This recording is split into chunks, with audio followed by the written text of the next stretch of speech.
welcome to the Three Beards podcast. My name's Craig, along with Austin and Chris.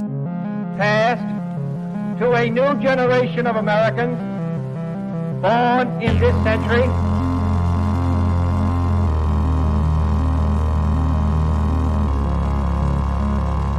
Let me out. I'm afraid that is quite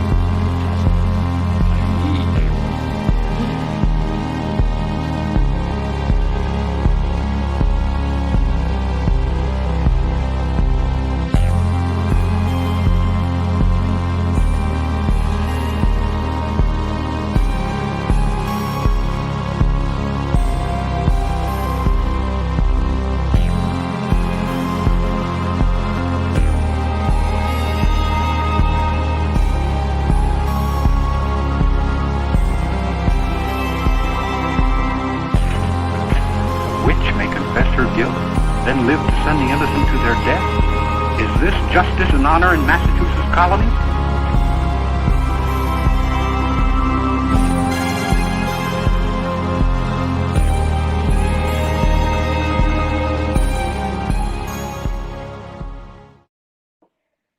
Hey, welcome to the show, everybody. And we have the privilege of introducing with us Mr. Ken Gerhard. He comes to us at what more can be said other than he is well-renowned cryptozoologist.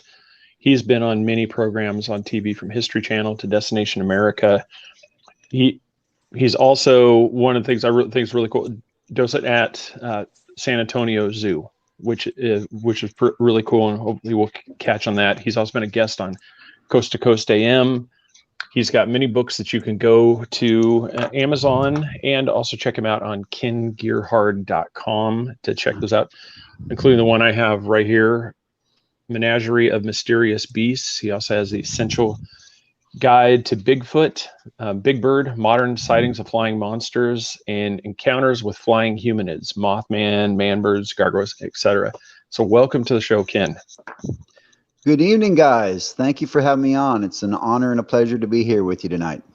Well, we're just glad to have you here. I mean, can we take a moment just to say, all of our thoughts, prayers, and for everybody that's going through this, everybody is in bad shape, especially in Texas and the Midwest. It is really bad right now. So we appreciate you coming on.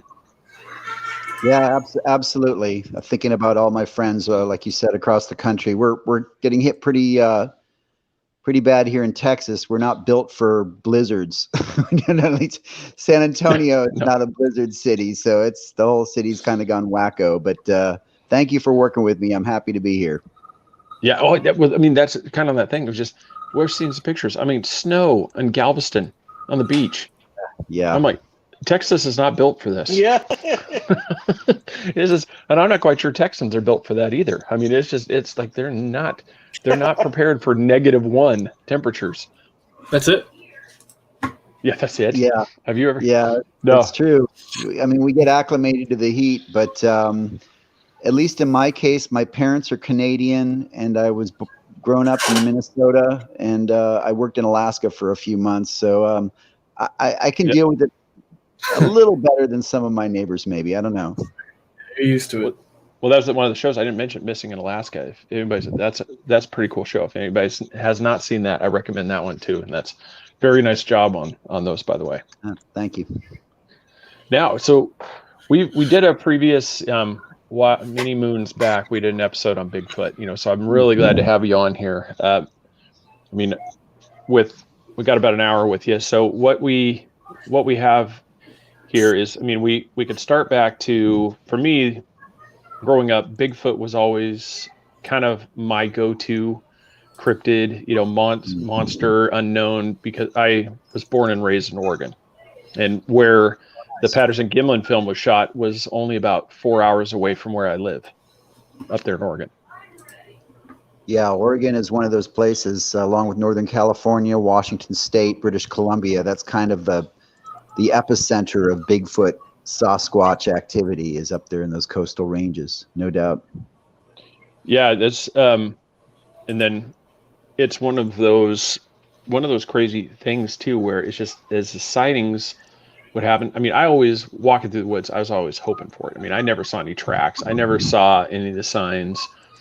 And then it kind of faded off to obscurity for me for a little while. And then as I got kind of through college, got done with that, then comes later on in life, then comes the show, Finding Bigfoot.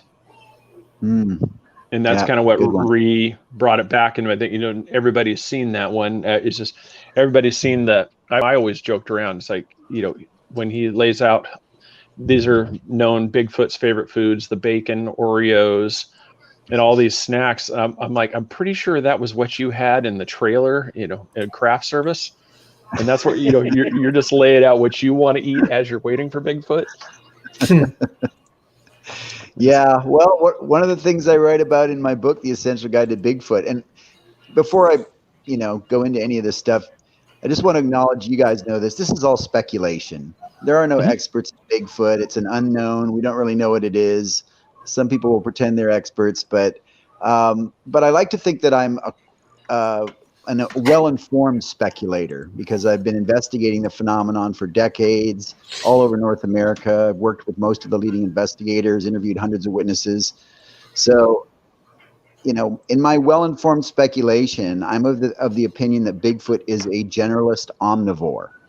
So if it exists, it's just like a bear. It'll eat anything. And there are lots of accounts of it eating everything from grasses and roots to nuts, berries, insects, fish, carrion, small animals. That makes sense. If you talking about a large animal that weighs several hundred pounds, that has a high metabolism like a bear, it needs a high caloric intake, and so it's going to eat pretty much everything it can to keep going. So yeah, so going back to your point, anything you leave out for Bigfoot, he's probably going to dig it. Yeah. Well, as I said, all kidding aside, that was a joke. It's like, in a way, I could see it because you think campers, hikers, people are going to have this stuff. If Bigfoot comes wandering through, the campsites, obviously you're going to have the snacks laying out there on the picnic table, scoop them up. And so I guess if you notice, my Oreos keep missing every night. You can't keep blaming Junior. Eventually we got to figure out the cause. It might be that was the bait. Well, there are lots of other animals that'll swoop in, raccoons and, skunks and other scavengers. And so you always have to consider the probable explanations before you go to the extraordinary explanations. Just because your Oreos are missing doesn't mean a mythical beast swooped in and grabbed them. But true. It's it's one of those, as the thing, you said it best too. It's like, these are still unknowns. The part I love about it doesn't matter what cryptid, what monster, where there's Loch Ness, which that's a little tease. He's got a book coming out, Central Guide to Loch Ness. So, so you make sure you look for that as well. It's kind of a cool feeling when you're going out in the woods, and just the thought that, I might encounter something that's never been seen before. That's never, I could find some evidence that might be the final proof. I think that's part of the draw that leads so many people out to do research all the time, trying to find that evidence. Oh yeah. And in fact, one of my quotes in the book is, your worst day of Bigfoot research is a fun camping trip. So, there's really no downside. You're out in the woods, you get to see animals and enjoy nature and commune with it. So I've never really had a bad Bigfoot excursion because I just love being in the outdoors. Yeah, I was watching one. I want to say it was, I'm trying to remember if it was Louisiana or you were with a couple of guys and you're out it was out kind of in a swampy area. It looked like that would just be a pretty cool adventure, just hiking around. Especially in the dark, you can hear all the crickets, you hear everything, the noise, and you're waiting. It's like, that's the moment when, it's going to be the raccoon that scares the hell out of you. Or a squirrel. It comes out of nowhere. Freaking squirrels. Yeah, absolutely. Yeah. And, when my father was a forestry professor. So growing up, I spent a lot of time in the outdoors, but when I was a kid growing up in South Texas, and it was a pretty swampy habitat, lots of snakes and things, but I actually snuck out of my window at night, and we lived in kind of a rural area by some woods, and I would run around in the woods at night as a kid. So if you can get comfortable and acclimated to that environment. And honestly, guys, this is my opinion. Man is the most dangerous animal in the world. So when you're out in the woods, you have to respect nature, but you can also have the confidence in knowing that everything out here is going to be afraid of me pretty much. Hear me coming. Even large animals will typically, hightail it and run away if they can. So, but it's not for everybody. But if people that love to go into the outdoors, I think searching for Bigfoot is a worthwhile pastime. Before we get too far out, are you gonna be attending the Hanobia Bigfoot conference? I'm not sure if I'm officially allowed to say, but okay. Well, we don't want to get you in trouble. So. But it's just us, so you can say it's just us. It's just us four. Oh, I'm listening to your show. Got it. Okay. I've been in talks with them. I was supposed to speak at last year's event, which got canceled for obvious reasons. So I think we just don't want to get you in trouble. So don't say anything that's gonna that's not the point here. So Tim, maybe. Strong maybe. That might be wink. Yeah. All right. So one of the things I've really liked this one, the Menagerie of Mysterious Beasts. I was looking at this. This book was really fantastic. I like how you talk about all the different sightings from around, because one of them, what you're talking about, the stuff that's been seen from everywhere from Hawaii, Indonesia, I think the Philippines, I think was one. You have all these, the little, like you call them, the Littlefoot, the smaller statured ones that have the same color hair, the same facial features. And I really like the stories as you're carrying those through. Well, thank you. One of the things I think that's worth pointing out, you kind of led off by saying that acknowledging Bigfoot is really the rock star of cryptozoology, right? Everybody loves Bigfoot, the Yeti, the man beast. That's kind of the top of the totem pole. But then you have, things like the Loch Ness Monster and Chupacabra, Mothman, Dogman, whatever. Those are very popular too. But there is a whole wide array of cryptids and mysterious creatures that a lot of people haven't even heard of unless you're into cryptozoology. And a lot of those fascinate me. Everything from thunderbirds to mysterious black cats, giant lizards and snakes, living pterodactyls, and so on and so forth. And so you get all these different types of reports, and they're intriguing to talk about. Do you think the Van Meter monster might have been one of those, like pterodactyl? Like living pterodactyl? Maybe, possibly. And I might find out later this year, because I'm scheduled to speak at the Van Meter Visitor Festival in September. But I discuss it in my book, Encounters with Flying Humanoids. I place the Van Meter visitor into that paradigm of what I call winged humanoids, which are often gargoyle-like in appearance and have different characteristics of humanoids and bats or birds or whatever. Because it's a really weird case, but it kind of fits the program of creatures like Mothman in that they don't match anything in the physical world. So the physical description was not exactly like a pterodactyl. It had a glowing light in its head, for example. Yeah, supposedly. that one. Yeah, and it was very big and heavy, which pterodactyls most certainly weren't. Well, I mean, they weren't heavy; they were big. But comparing it to things like Mothman and the quote unquote bat squatch from Washington State and the Jersey Devil, it kind of fits into those different types of descriptions. Not of this earth, a lot of weird stuff surrounding it. So I kind of view creatures like that to be more in the metaphysical or supernatural realm, perhaps. So that's not my area of expertise, but that's what they seem to be.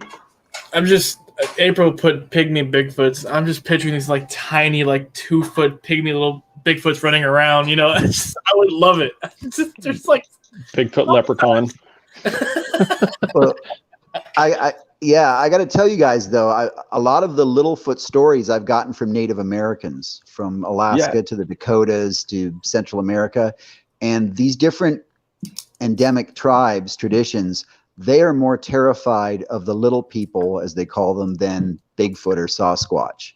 I mean, they are just really scared of these little, even though it sounds kind of comical, like you said, you know, these little hairy men running around 3 to 5 feet tall. But they seem to be very malevolent. A lot of stories and traditions of them, you know, abducting children or, you know, playing evil tricks on people, which, you know, could actually be more serious than it sounds. I don't know. Oh, yeah. Like Pugwudgie than anything else. Yeah, but you know, it's a part of the Bigfoot phenomenon that's often overlooked, pardon the pun, because you know, you don't hear a lot of modern sightings about them, but you hear a lot of native traditions and stories around the world of these little hairy, kind of pygmy-sized Bigfoot creatures. So they seem to be something else entirely. Well, Austin just said it. I was just saying it's like the Pukwudgie. Yeah. I wonder if that's because you have that's from Massachusetts, and I was listening to the Nightlight episode, you know, with Mark Eddy, and you guys talked, you know, about all the Indian you know, nations that have these common themed stories, and the story of the Pukwudgie is the same thing. It's these Indian tribes have this massive, you know, thing. It's like these are tricksters. These are not to be messed with if you see them, you know, because they will do stuff to you. Yeah, and you know, as I speculate in that book. I'm sorry, go ahead. Oh, yeah, no, I think it was a little delayed. Oh, okay. As I was speculating in the book, you know, and I think you already said it too, maybe if these Littlefoot creatures exist, these little hairy hominids, which I believe are surviving, you know, Homo habilis or some ancient species, would they explain some of the quote unquote little people and fairy lore from different traditions all over the world? If humans had encountered them, you know, through the centuries, then, you know, leprechauns to gnomes to, you know, the domovoi, and, you know, there seem to be these traditions of little people that live in the woods in a lot of different cultures. Yeah, That's awesome. when, you know, as we're looking for these things, one of the questions I really had, and I was down, I wanted to get with you too, is what, as a detractors, you know, point out all the time, technology is starting to creep up. It's getting harder and harder to, you know, explain, like through infrared, through all these drones, why vast areas, you know, are able to be covered and we're not seeing anything. Is it one of those, like you speculate on the show, that they can hear when something's there and they go, if they're underground, if they find some place to hide and stay out of sight, to where underground, obviously infrared's not going to work. But then I just wanted to ask your opinion on why more like drones and stuff aren't used at night to catch that kind of footage. Right. Well, first of all, I love the question because it employs critical thinking and skepticism, which I think all people should have with regard to these topics. You can't just be a quote unquote believer, I don't think. You have to ask the hard questions, and that is a great question. Why don't we have better photographic evidence at this point of these things? So if we assume that they do exist, then the only way to explain it is they're incredibly rare species, perhaps teetering on the edge of extinction. That, you know, I speculate in the book that there may be just a few thousand of these creatures spread out all across the continent, from Alaska to Florida to California, you name it. So they're very rare, and they seem to be, and this is another one of my theories, is they seem to have adapted behavior patterns specifically geared towards avoiding direct competition with Homo sapiens, us. So they recognize that we are going to be their most likely cause of extinction. And, you know, we have been the cause of extinction for many species on this planet, and particularly our competitors in the Homo line. So, you know, along those lines, I think that, yes, they are probably very sensitive to noise, anything associated with humans. So in other words, they're intelligent enough to recognize that the sound of something mechanical would be associated with a human. Or maybe they have a really good sense of smell. And, you know, trail cameras, for example, people put out trail cameras, and I guess you could spray them with all kinds of deer scent and things like that. But it's still something made out of plastic and metal and wires, and I don't know. So again, I'm just speculating, but if they're able to avoid all of our technology, then somehow they can sense when it's close by. And again, they're very rare to begin with. So the odds of them perhaps being encountered even by technology, but who knows? Yeah, I kind of agree. That made a really good point right there. And I was thinking, because I've been out in the woods, and if you were anywhere near, an elk, if they catch scent of you, they're gone. Yeah, they bolt. And so it's really hard to sneak up on them, because you have to factor wind. And I could see that if the thing is, I'm going out to put a trail camera. Well, if they've got a heightened sense of smell, they're going to smell me. They're going to go running, and they're going to stay away. Yeah, that's a great point. Yeah, they smell you. They smell the technology. They sense, for whatever reason, or perceive that as a threat. And I noticed one thing on the Nightlight show. You stated that, they might bury their own dead. And I was noticing that most of these areas are super rugged. So it's no way to go in there with one of them bone detectors that they look for bones. So, I mean, you really think they bury their own dead so nobody has a trace that they even passed away, because they have to die off? Well, that's a great question. I mean, that is a theory, and that's not my theory, but for years, Bigfoot investigators have speculated, well, maybe they bury the remains of their dead if they can, if they're able to, if they're around when another one of their species passes. If we assume they're intelligent enough to recognize, again, that hiding, and look, other animals will hide themselves when they're dying. A lot of intelligent animals, like predators, like wolves and mountain lions and bears, if they feel sick or they feel they may be dying, they obscure their bodies. They crawl into low brush and they hide. And a lot of times their remains are not found. It's very rare to find the remains of a bear or a mountain lion or a wolf in the woods. You might find lots of deer and other animals, but not those types of animals. So, and there's also there's an interesting discovery that was made a few years ago in Africa. In this particular cave system, they found a new fossil species called Homo naledi, that lived about a 250,000 years ago. And it was a very primitive looking, I mean, it walked upright, but it was a very kind of like a Bigfoot. It was had a lot of primitive features. Presumably very ape-like and upright walking. And they found one particular cave where there were, like, I forget how many, but at least a dozen or so remains, maybe a couple of dozen remains of different animals that had been, put together hidden in this cave system. So that's, I think, interesting evidence that a primitive hominid would recognize, that it could hide its remains or put its remains in somewhere where they would be unseen, like deep in a cave or under the ground or something. And that was a couple of comments, and so I'll get on that, because since we're there, and it's one you addressed a little bit in that I know from listening. I don't have this intro guide to Bigfoot in front of me, but there's always been the speculation, the interdimensional, Bigfoot. I was going to run past you. My theory is, have you ever watched the show Fringe? Do you remember that show? Barely. I don't think. Yeah, it was kind of a little X-Files.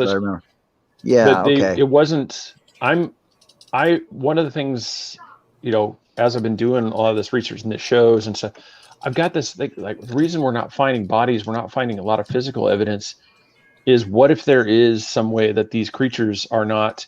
They're not ghost images. They're not like some image just going through there, but it is a physical flesh and blood creature that has crossed over somehow and is there for a brief moment and then goes back. Not that they're, intelligently opening these portals and walking back and forth, but it's just, you're walking along and next thing you know, there's a big, one of the Bigfoot's like, hey, where'd Fred go? And he's all of a sudden he's running over, or it's just, we're Sue, and all of a sudden we're calling her Patty in the Patterson Gimlin film, and it's just, and then that's why we're not finding bodies, is they have gone to another area. But I don't believe it's just a ghost image that we're seeing. I think there's something physical there. Well, Yeah, that is one of the most frequent questions I get. Could they be quote unquote interdimensional and traveling here from another reality? A lot of interesting things to say about that. I'm not necessarily an advocate of that with regard to Bigfoot. I would be in terms of something like the Mothman or the quote unquote dog man, or some of these really weird creatures that don't fit into the paradigm of evolution and the natural world. Bigfoot, on the other hand, fits perfectly into the natural world. It looks just like a fossil hominid, something in our family tree. And virtually all of the sightings of it, it's behaving in very natural ways. It's eating, it's walking across the road, it's drinking water. There are very few reports, proportionally speaking, of it doing really weird, far out, not of this earth stuff. The other thing I would say to that is, if Bigfoot is an interdimensional creature, why does it look like a primitive hair-covered ape man? Why is that? But it has this amazing technology or ability to travel through realities as a primitive, hairy, ape-like creature. And then the other thing is, if it's interdimensional, why are all the portals deep in the wilderness? Why isn't there Bigfoot appearing in a Walmart parking lot or in Times Square? Yeah. So I mean, there's arguments on both sides. Now, I will say there's a sociological aspect to this, and I piss a lot of people off when I talk about this. But most of the people that ask me about Bigfoot being interdimensional, I find already have a pre-existing bias or interest in the paranormal or UFOs or really cosmic interdimensional stuff. So it's kind of like people are comfortable with certain things, ideologies or beliefs or whatever you want to call them, and they see the whole world through those filters. So it's very easy for people to say, oh, the reason we can't find Bigfoot is they're interdimensional. But to me, that's like, first of all, you're combining two mysteries. You're conflating two mysteries, because there's interdimensional travelers and there's Bigfoot, and all these things are connected, which again is a human tendency. But the other thing is, it's to jump to that conclusion. And granted, we are the science fiction generation. I admit it. I love movies like Star Trek, Star Wars, all that stuff. So we love science fiction.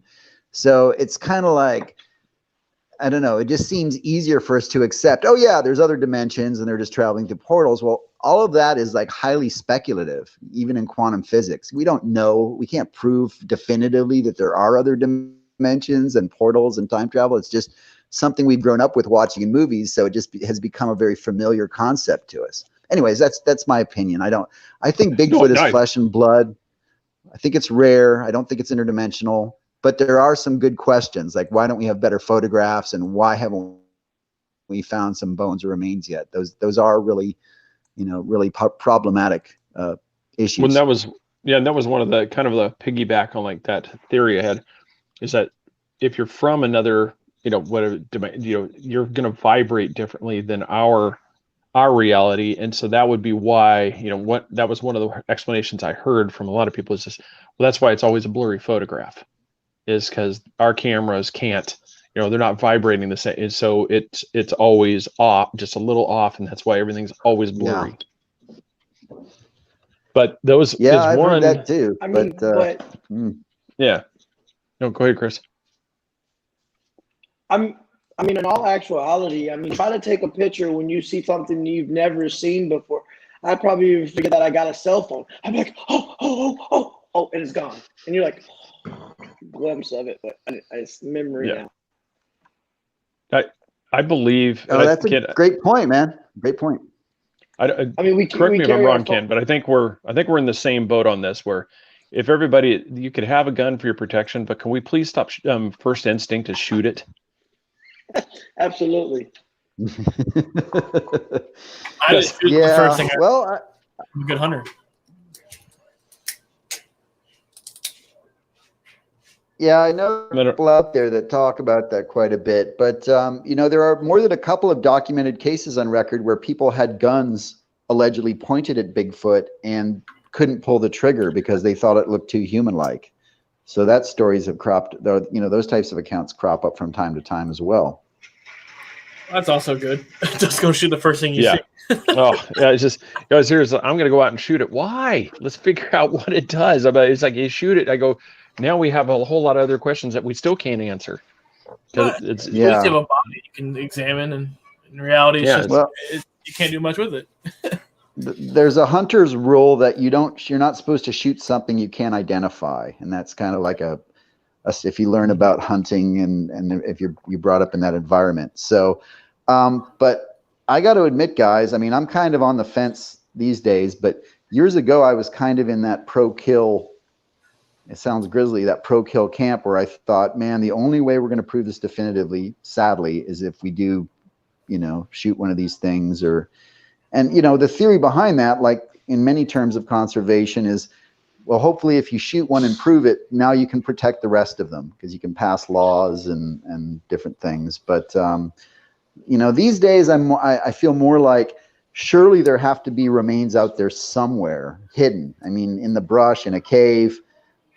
I mean, these animals, they're huge, and there have been thousands of them, if not millions of them, on this continent for thousands of years. So somewhere there has to be a bone or a tooth or something. And I really wish more researchers would spend time looking for that stuff rather than trying to set up cameras and record sounds and things like that.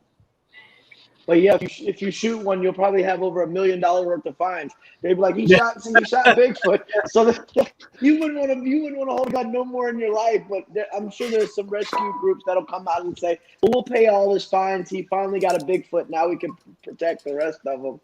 Oh, yeah. I mean. You said, when you were researchers focusing on finding, like in the woods and stuff, what do you look for? I mean, it's hard to find. If it's a man, almost like a man, the teeth gotta be tiny. The footprints. I mean, if they're big, obviously. But I mean, when I go to hunt in the national forest, I barely see deer tracks. So, what do you look for? Well, are you asking me in terms of if your objective is to find evidence for Bigfoot, or if you're just kind of casually interested? Are you talking about like the serious researcher or the casually interested? Yeah. The serious researcher. Yeah. There's something now called citizen science, where people, just laymen without any scientific credentials, are encouraged to learn more about science. And so, for example, in terms of animals, you can learn fairly basic information about anatomy and like what bones. And let's face it, we're all vertebrates, so we all have a backbone and vertebrae, and then we all have jaws and mandibles and limbs. And that's kind of like so you can look at any type of bone or tooth, and if you know a little bit about animals, you can kind of at least make a general assumption about it. It's an ungulate, or certain teeth, or carnassial. For example, all carnivores have pointed teeth. So okay, the tooth is pointy, so it's a meat eater. It's flat, so it's a vegetarian or an herbivore. So you're right. It's a lot to digest, but I think the main thing to look for would be big bones. Like if any kind of bone, and think about how many people potentially have stepped over a Bigfoot skeleton in the woods thinking it was something. Maybe they didn't see the skull, but they just saw a big femur or a big leg bone. Oh, wow, that's maybe an elk, maybe a moose, who knows? So, but if you found any really huge bones, and particularly a tooth that looks like a human-like tooth that's really large, like a molar or something like that. Any of that kind of stuff could be significant. Now, we kind of teased it a little bit, and then also talked prior to the show. I was going to bring it up in kind of going on the same theme, the serious research and stuff. How do you approach when you have somebody? We just talked about how hard it is to find this evidence. But you have the people that claim that they take regular photographs of multiple Bigfoot in their backyard while they're hiking on a trail, and yet if you ever ask, well, what other evidence have you found? Well, I want to keep them safe. I don't want to bring anything because it's going to threaten them. How do you approach like when somebody brings you that kind of evidence? Yeah. I always try to be diplomatic because I'm not in the habit of questioning people's integrity. And I've spoken to people like that. They're referred to as habituators, people that claim that they are interacting with Bigfoot on a regular basis, that they've kind of made a connection with them or a friendship or earned their trust. and that often there's several Bigfoot creatures on their property and they can identify them and different things. So I've had actually about once a year, I have someone like that contact me and tell me, you can come be on my property and I'll introduce you to all these Bigfoot creatures and stuff. But it always gets, early on when I would try to take them up on it, it always got kind of weird. Like, well, we have specific rules, and they might not come out to see you because I'm the only one they trust. And so it's always kind of a weird situation. But I don't know. I mean, Yeah. I personally don't think that that's based on my theory that I already discussed, which talks about how Bigfoot is afraid of humans. I don't see any benefit in them trying to befriend somebody and form a relationship with a human. I don't think that's in their quote unquote nature. That's not how they're built. And also you have to acknowledge there is a sociological phenomenon of people, certain types of people that like to form, and this is meant in the kindest way, but delusions. And delusion doesn't mean you're crazy. Lots of people can have a delusion and have an otherwise normal life. But you create this fantasy world where you are basically the most important person in the world because you formed a friendship with Bigfoot when no one else could do it. And so I don't know. So, I mean, there's a lot of reasons to be skeptical about that. But on the other hand, I've spoken to some of these habituators, and they're very sincere and very convinced that they are interacting with Bigfoot, that they do have evidence. And you're right. And their out is, if you ever try to prove it and say, well, I want to prove it well, no, we don't want you to prove it to the world. We just want you to know about it, but no one else, or, whatever. It's like, my objective is to prove That's kind of Bigfoot is creepy. real, or to disprove that it, and so I don't know, it's a problem for me, but all of this is discussed in my book, Central Guide to Bigfoot, in the chapter on Bigfoot zoology. Yeah, that's and that's it was Harold just put up there. You said your voice in there reminds you. You said the voice kind of reminds me of Kit from Knight Rider. As you were talking, I'm like, I'd have to go back and watch the show. It's been so long since I've listened to that. Just we're talking about old shows while we're doing that. I was going to bring it to you. That was one of the coolest episodes too. Was the $6 Million Man versus the Bionic Bigfoot. Oh yeah, anybody, good one, classic. Yep. That's one of those old school, from growing up. But yeah, I agree with you. It's not about disparaging each other. It's one of those, if you want to be taken seriously when you're going out and trying to do evidence of any investigation, if you just accept anything you find as definitive proof that you found it, people aren't going to take you seriously. Well, some people might. I mean, I guess people are in different camps. You're right. The general public won't. And, one thing I found interesting is that only about 18 to 22% of the population of the U.S., based on recent surveys, believes that Bigfoot might exist. So only 1 in 5 people actually gives Bigfoot a chance of actually existing. Most people think Bigfoot is a fun legend, a part of American culture, but not real. So if your objective is to convince that other 80% that Bigfoot exists, which that's kind of the camp I'm in, then you have to worry about the appearance and the legitimacy of the field. Are we going about the question scientifically? On the other hand, you're right. It makes the field look bad when you have people that are forming all of these really far out theories about Bigfoot is from a UFO, or their minds speak telepathy or whatever. And also hoaxers. There are a lot of people out there that are trying to fake videos and films, and also the fuzzy photos with the red circles where it's, kind of like pareidolia and shadows and stuff like that. So yeah, all of that, those are the challenges of being a legitimate Bigfoot researcher. Well, yeah, to the outside observer, it's like, if you take somebody that says, I don't believe in it, and then you're looking at a Facebook page, you've got some evidence that you've presented, and then you have somebody like that's got the blurry photo with all the red circles everywhere. What they do, they're not going to differentiate that this guy has taken a lifelong journey trying to prove it's here, And these people they want something so bad that they're willing to see the pareidolia images inside this blurry photo, and they look at both the same. They're like, yeah, there's nothing here. He likes to camp, and I'm not sure about you. And that's what's sad is because I truly, it's like I want to believe. I want this to be found because it's growing up. It's always been so cool. The thought that there could be this large, hairy creature that's never been seen, that's walking around the woods along with you. And it's what I'm hoping, yourself or somebody, that's serious like that discovers it. It gets that definitive proof.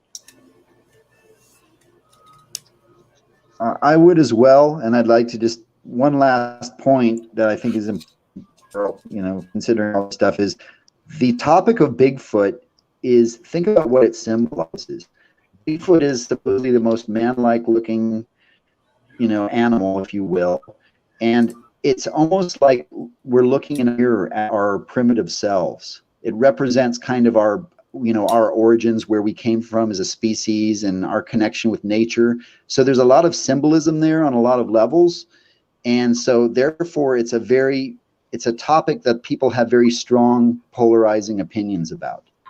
So whether you believe in Bigfoot, don't believe in Bigfoot, Bigfoot's interdimensional, that it's an animal, whatever, typically people have very strong, passionate opinions about those things because it touches us on a lot of emotional levels. So here's a real hard-hitting question. Hopefully you're prepared for this one. Oh, Jesus. So how did you come about with your definitive style, the hat? When was the first time you went with that, your distinctive look with the hat? Because everybody has that thing. It's like, this has become an iconic thing. Usually when you see your photos, you're wearing your hat. I mean, it's just, you see it and you're like, you and Lyle, you have that style of the hat. And that's, it's pretty cool. It's like, who you're looking at in the photo. Well, thanks. There's a similar look there, and I explained to people that Lyle and I have the same look because of convergent evolution, because we had very similar upbringings. But the story of my hat is basically that, like Lyle, I was a touring musician for 20 years, and I was the lead singer in like a band that kind of played music, industrial music, like Ministry and bands like that, Rob Zombie. Oh, nice. And so that type of hat, just kind of fit the look and style of our music. And of course, we were from Texas too. So I got the hat, I think, in 2003, 2004 in Toronto at a place called Doc's Leathers. And it was a custom job as far as the skull goes and stuff. And I wore it on stage for a couple years, and then the band kind of went our separate ways. And so then I got real heavy into the cryptozoology stuff, but I just kept the hat on.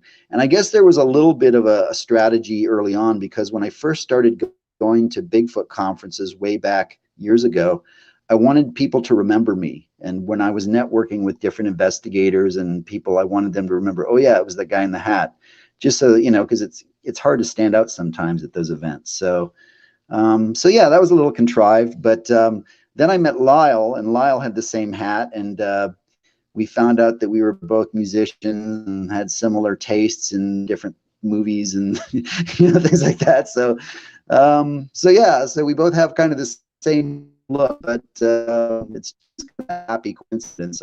That wasn't a planned thing. We did it all day. Yeah. Well, that's just the thing, is I wanted to get to you because you always see this thing, like some of the interviews.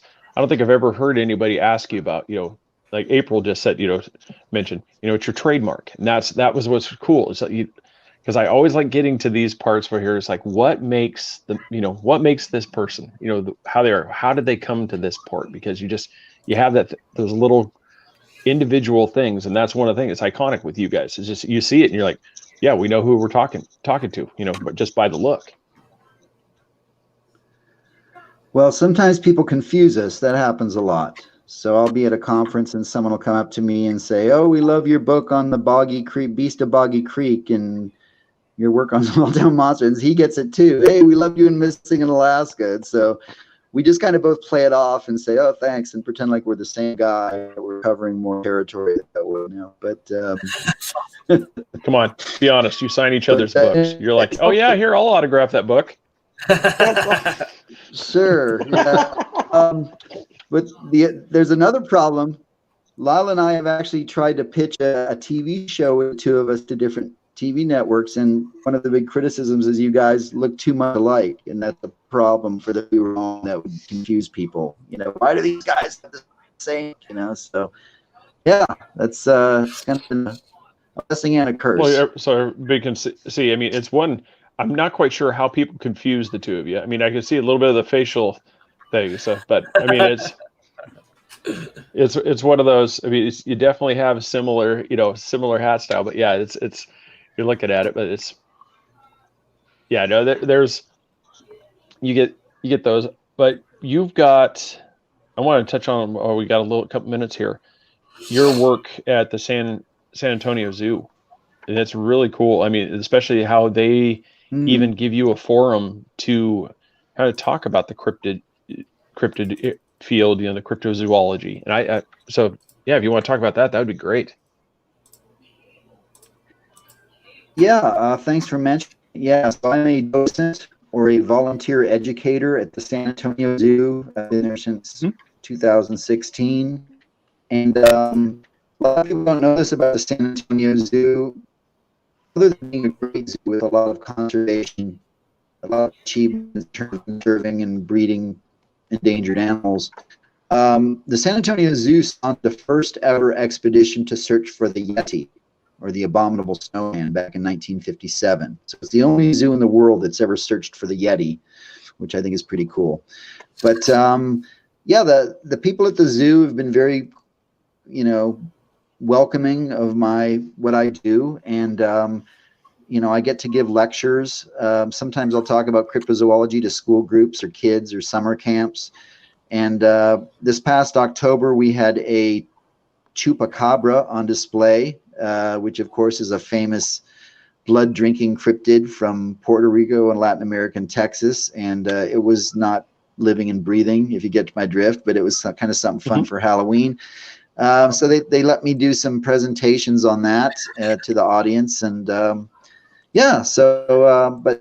I just really enjoy working with the San Antonio Zoo because I get to learn so much more about all types of animals. I mean, we're very active in terms of birds and reptiles. We've got some amazing Komodo dragons and crocodiles, and then we also have, of course, big cats and bears and ungulates, everything. And I love learning about animals, and I've learned so much just in the few years I've been there in terms of learning more about animal behaviors and subtle things, little details and things that I think are kind of useful. So yeah, it's a lot of fun. And so I'm a volunteer, and the San Antonio Zoo is one of the few zoos in the country that doesn't get any type of federal or government funding, even from the city of San Antonio. So it's completely funded off of ticket sales and concessions.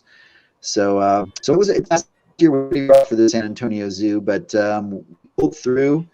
And what people have to always remember, whether there's a pandemic or a blizzard or anything going on, the people that take care of the animals, the care specialists, they are in love with the animals they take care of, and they give them first class treatment. They're never neglected. They're always fed. They're always warm. They're always well medicated if they need medicine. So the animals in zoos are always very well taken care of, and people shouldn't worry even if there's a disaster or something going on that the animals are being treated. That's not the case at all. Well, maybe when I make it up to Fort Worth, I can stop by and see you. What are your dates there? I'm usually there every Wednesday morning, sometimes on the weekends too. But yeah, hit me up when if you're going to be in town, and I'd love to be up there.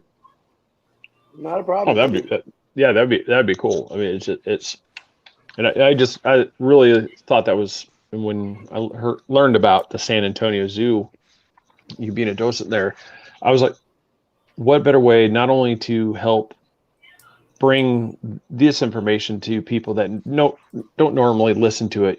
They skip past these posts when they see them, but here they're like, here's at a zoo. Okay, it actually gives somewhat legitimacy to the field, which I thought was fantastic. And by you being at the zoo, it also, I can't see how you couldn't benefit from being able to physically watch animals and their behavior and see how they build habitat on their own. Yeah, absolutely. I mean, you know, there's so much. The most important part of cryptozoology, in my opinion, the most important part word is the zoology part. And you know, I think anyone that's serious about pursuing cryptozoology in terms of research and investigation, you really owe it to yourself to know, you know, at least the basics about what types of animals there are, behaviors and tendencies, and how to identify different species and things like that. Because it's, you know, I think all of those things can be very useful in terms of investigating different types of mystery animals. But again, when we're talking about kind of the far out fringe creatures like the Mothman and the Dogman, those don't really fit into the zoological world. There's no evidence for any of those things, that those things could exist. And I'm not saying they don't exist. I'm just saying they're not related to zoology in the natural world, and that's why I tend to think there might be other sort of metaphysical or supernatural things that are beyond our realm of understanding. Here we'll go in the world of the hypothetical. Okay, Bigfoot has been found, proven to exist. What do you now shift your focus on? What is your second place, you know, one that you want to go, you know, because I know you're doing a book on Loch Ness. I think that might be it. Oh, yeah. Up there. But what would you say would be one? Yeah. Yeah, the Loch Ness Monster or any similar aquatic cryptid from around the world, because in my opinion, they all belong to the same species. I think they're the same animals that you find in Loch Ness, Lake Champlain, Lake Okanagan in Canada, in the oceans, and so on and so forth. So I think there's a large species, giant species of undiscovered aquatic animal out there. That would be a big one. But I love, you know, the thunderbirds, reports of giant winged creatures, bird-like creatures. I've been investigating those for years. I would like to focus on things like the Tasmanian tiger or thylacine down in Australia. What? Kind of yeah, it's a wolf-like kangaroo basically that went extinct in 1933, but there have been thousands of sightings since then. So it's one of those things that is literally just teetering on the edge of extinction, although it's officially been declared extinct. So, but that would be an amazing thing to find. There's so many cool cryptids out there that I would love to investigate, honestly. It's hard to choose just one. Kangaroos are a mess enough. Now you're adding wolf genes in that? No, I'm good. Right? Yeah, it's kind of a small picture, but yeah, there's a. That's it? I could fight that. Oh, yeah. Yeah, that's the last one that died in captivity in 1936. I can see the back. Hobart Zoo in Tasmania. Yeah, they called it a tiger because it had stripes on its back, but it wasn't a cat-like at all, really. It was its closest living relative is the Tasmanian devil. So if you know anything about what a Tasmanian devil is, it's basically a giant one of those. But it has a very wolf-like appearance due to convergent evolution, just like me and Lyle have a very similar appearance. Yeah, just a little convergence on Wolves this. You know. There you go. Yeah, it's the same concept. Yeah, I'm trying to bring up the Tasmanian devil. That's always been one of those too. Just those creatures that, you know, obviously you get the cartoons give it the bad, you know, give it the, you know, the bad rap, you know, Looney Tunes, but this one. Yep, that's the Tasmanian devil. Yep. But yeah, that's they're small, but they are vicious. Their name, as the name indicates, I mean, they attack prey. They're vicious monsters. And they're really horrible. Go watch some videos of them eating something and fighting over the food, and you'll see why the cartoon is kind of the way it is. So. I know you see the little picture and you think you can just go up and hug it, you know. Will Ferrell and Elf, you know, who wants a hug, you know, and then you're going to get tore up. Yeah.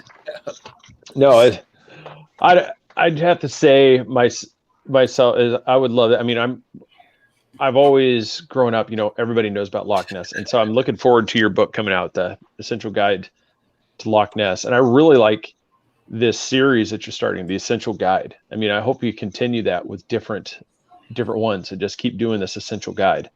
Because I know you've got tons of free time, so hopefully you just keep cranking out these books. No, thanks for no, that's kind of the plan right now. I want to do maybe a couple more essential guides at least, and they seem to be doing well. So it's been a lot of fun. Yeah, we got just a couple minutes here. So everybody go to Amazon.com. You can purchase the books there. You can also what's the best way for somebody to, you gave me that night. I got it directly from you. I mean, do you want them to go to kengerhard.com, or is there another link you want to where you could actually get the book directly from you? Well, thanks again for having me on, guys. Really enjoyed it. Oh, yeah. Great question. And a lot of fun. Thanks for mentioning it. If you go to my website, kengerhard.com, the links to buy the books are just going to take you to Amazon. So you can either go to my website and click on the links, or you can go straight to Amazon and type in my name to see my author page. But if you buy them directly from me, and you can usually contact me on Facebook, Twitter, Instagram, whatever. If you want an autographed copy, I'm happy to sell those directly as well. You're obviously not going to get an autographed copy off of Amazon, unfortunately. But I appreciate you guys supporting my research. It's tough to make a living as a cryptozoologist, and every little bit helps. Yeah. See, you can get an autographed copy. Yeah. That's what I said. I got direct from. So I got that along with the picture. So it's got my own little little set aside area for Ken Gerhard's work. So I'm sorry, Lyle, I don't have anything of yours yet. No, but Ken, I thank you so much for coming on. I really appreciate it. I know you guys you're going through a lot there with all this ice and the power outages and stuff. So just the fact that you are willing to still be able to come on means quite a lot. I appreciate that. And I appreciate your kind words. And thank you all gentlemen for being gracious hosts. And I hope all your listeners out there are staying safe and keeping warm and feeling well.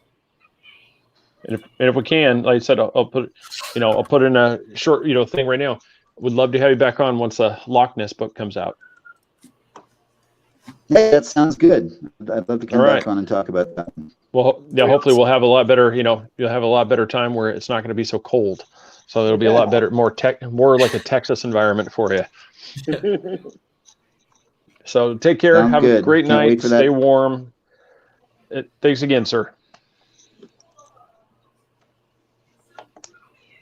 Thank you, guys. Thanks for having me on. You're welcome. Good night. Have a good night. All right, this episode was brought to you by Nanny Cakes. Check her out on Facebook, Nanny Cakes 407, or call her at 407-923-2898. Central Florida area, you're going to save 15% on a cake order, which is fantastic. Savings on a cake, especially when you're thinking wedding cake or birthday cake.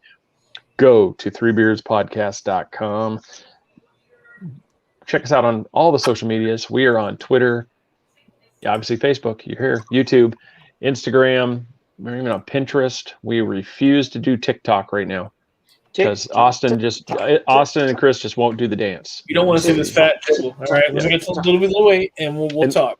Unless it's going to make us money. If anybody wants to see the fat jiggle, we will definitely put him on TikTok so we can get some cash because we're that way. Let's do the TikTok with the hot chips and dance. TikTok. Yeah. TikTok. We used to do the hot chip challenge still. So. Well, once again, everybody go to kengerhard.com. This show will be rebroadcast tomorrow at 8 p.m. on Patriot Radio. Go to the Zeno app, download that. Truffle Shuffle, that's awesome. It's put up there by JJ Beard Company. Oh, April, that's awesome. Oh, I gotta say, I want him to do it right now. Just lift up the shirt. Just start. Truffle Shuffle. Yours just went way up. Oh my God, there's. Julie said we'll do it on her show on the March 17th. So we'll be tuning in for that show. Yeah, let you do the truffle. Yeah. So there's a little plug for something. There's a little plug for something coming up. Oh, for anybody that's that's audio only, just watch. You've got to go. You check us out on Facebook or go to YouTube. Go there so you can watch that live. So, oh my God, hey April, you are most welcome. So then here you got an autograph directly from Penn Farthing's book, One Dog at a Time. That's cool. That's I don't know, it's something about it's, like I said, it's really cool when you're reading a book and, the author has personalized it, taken the time, just like I said, I mean, even though it's not like, it didn't take a long time. So it just, it makes meaning. it's just, it makes this book feel even that much more important. I mean, because now as you're reading it, it's kind of, hey, this book is literally, it's mine. It was signed and addressed to me. So it's pretty cool having that. So, For anybody, but everybody, thanks for, no, go ahead, Chris. For anybody that don't know Beardo Craig, he reads his books with gloves on, and he reads it like this. He doesn't bend the spine. He reads it like this. I don't know how he does it, but he does. Look, see, perfectly no smooth. Creases in the spine. Perfectly And smooth. he don't have on his white. I took Crack my book it. and Yep. Nope, I'm not kidding. I I read it like this. all the lines. I read it like this. I'm not kidding. I read it like this. No, he I reads take like my this. book, That's and how I read it. crack it open, and then when I'm fishing in the beach and my line bends, I just throw the book up in the air and I'll find it later. Yeah, you got Lays back in the bookmark in sand. there. The truffle I'll figure out shuffle. where. Yeah, but this, just like we got a couple minutes here. Let's plug. This one is the Menagerie of Mysterious Beasts. This one, we've had Varla Ventura on. It's a lot like that style where it's multiple ones where he's talking about, obviously, he's talking about a menagerie of beasts. So there's lots of lots of beasts. And so in this one, he has the Essential Guide to Bigfoot. He also has the one on, the name just popped out of my head here. The truffle Apologize. shuffle. No, not Shuffle 2.0. no, it's the other. It was the other book about the winged creatures. The Encounters with Flying Humanoids. That one's, he has Big Bird, Modern Sightings of Flying Monsters. He also co-authored a book with Nick Redfern called Monsters of Texas. So you can go there. Like I said, go to him, contact him via Facebook.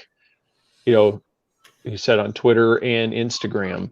If you contact him there and you buy it directly from him, like you said, he's going to personalize an autograph, send it to you. And that's how I got mine from him, and it's really cool. So, but otherwise, if you don't want to wait for an autograph, you can buy it now from Amazon.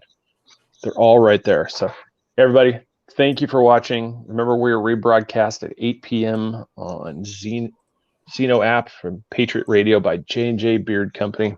Thanks to them for doing that for us. Everybody, appreciate you watching. Good night.